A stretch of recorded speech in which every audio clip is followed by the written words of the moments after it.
Wa hurufil khafdi wa hiya min wa ila wa an wa ala wa fi wa rubba wal ba wal kaf wal lam wa hurufil qasam wa hiya al waw wal ba wa ta. Jadi isim itu kan dzikir, maka dia ciri-cirinya pertama khafad, harus mengkhafatkan. Kemudian tanwin atau disebut dengan nakirah. Kemudian dia bisa masuk dukhulil alif wal lam, alif dan lam, ma'rifah atau mu'arraf. Dan yang terakhir hurufil khafdi, huruf-huruf khafad. Huruf-huruf khafad ini Imam Al-Kahwani sebut dengan asbab. Jadi ketika orang mau menundukkan hatinya, menundukkan pikirannya di hadapan Allah, dia harus punya sababnya. Apa? Yang pertama, min wa ila. Raja'tu min masjidin ila baitin. Dalam ilmu nahunya, aku pulang dari masjid ke rumah. Pulang dari masjid beribadah kepada Allah, sholat berjamaah, pulang ke rumah, saatnya dia beribadah. Hal yang lainnya, bermuasarah dengan keluarganya, berbuat baik dengan keluarganya, mendidik anak dan istrinya. Seorang murid, seorang dzakir, dia harus memulai yang baik dengan yang baik. Siapa yang baik awalnya, dia akan baik akhirnya. Awali dengan niat yang baik dan ikhlas untuk berzikir kepada Allah, maka dia akan mendapatkan tempat yang istimewa di hadapan Allah Subhanahu wa taala. Al-bidayah wa nihayah, permulaan dan akhir. Wa'an romaitus sahma anil qausi, aku melepaskan anak panah dari busurnya. Imam Al-Kahwani katakan sebagai al-mujawazah, yakni tusiru ilal mujawazati 'anil alaiq wasyawaghil, melepaskan dirinya melewati segala macam yang menyangkut dalam hatinya, yang menyibukkan hatinya dari selain berzikir kepada Allah Subhanahu wa taala. Wa ala isti'la raqibtu 'alal faras, aku naik kuda, di atas kuda. Seorang hamba harus menaiki dirinya, hawa nafsunya yang buruk harus di bawah. Dia harus mampu memujadah hati dirinya. Dia harus menaiki tangga-tangga himmahnya, cita-citanya tinggi untuk usul kepada Allah SWT daripada hawa nafsunya. Isti'la, sehingga dia bisa naik derajatnya di hadapan Allah Subhanahu wa taala. Wafi almar'u fil baiti, seseorang di rumah. Istighraq, khusyuk, khudu, dia menyelami zikirnya, menghayati zikirnya, mendalami zikirnya, sehingga benar-benar mampu menghayati bahwa zikir ini Allah itu ada, dan selalu memperhatikannya, disebut dengan muhasabah dan muraqabah.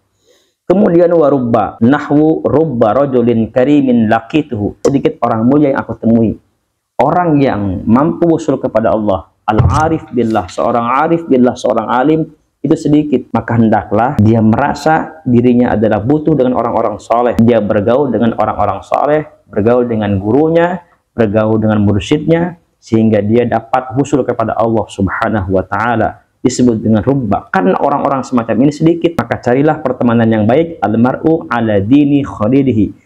Seorang tergantung kepada siapa dia belajar agamanya. Seorang tergantung kepada siapa dia bergurunya. Kemudian walba, nahwu marartu bi Zaidin, aku melewati Zaid. Ada juga isti'anah, katabtu bil qalam, aku menulis dengan pena. Isti'anah oleh Imam Al-Kahwani dikatakan isyarah ila isti'anatim billah fi sayrihim wa dhafrihim billah fi wusulihim.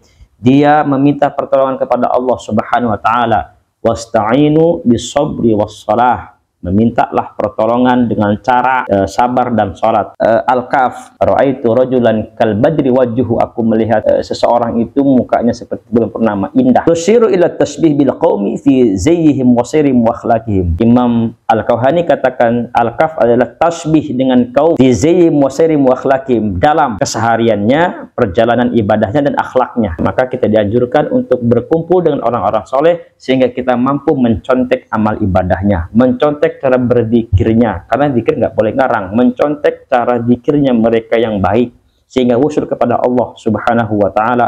Walam al-malu li Zaidin, harta ini milik si Zaid, al-qalamu li, pena ini milik saya. Karena semuanya hakikatnya Allah lah yang membantu kita. Ma'unah oleh Allah, ikhlaskan hati kita, sehingga efek daripada berzikir nanti kita tidak serakah tamak dalam harta kita. Kita mampu bersedekah dengan ikhlas, berbuat baik dengan cara yang baik, ikhlas lillahi ta'ala, menghilangkan semua sifat-sifat merasa memiliki, karena semuanya titipan dari Allah Subhanahu wa ta'ala.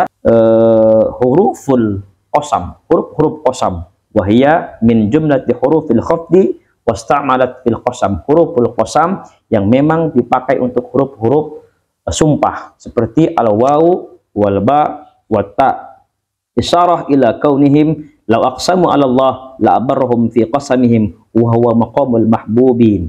Bersumpahlah atas nama Allah Subhanahu wa taala bahwa kita akan bertekad beribadah kepada Allah Subhanahu wa taala. Seandainya mereka bersumpah atas nama Allah, maka pastilah Dia akan membalas kebaikan kepada mereka di dalam sumpah mereka. Bersumpahlah atas nama Allah Subhanahu wa taala untuk berbuat kebaikan, berbakti kepada orang tua, meninggalkan maksiat, maka Allah akan menyertai kita dan akan menolong kita dalam setiap sumpah kita. Dan sumpah kita ini menjadi pemikat atau memikat hati kita untuk tidak melenceng dari ajaran agama, supaya ingat terus bahwa kita pernah bersumpah atas nama Allah untuk berbuat kebaikan, bukan untuk berbuat kemaksiatan. Maka tidak pernah diperkenankan orang yang bersumpah untuk berbuat kemaksiatan. Wallahu a'lam bishawab.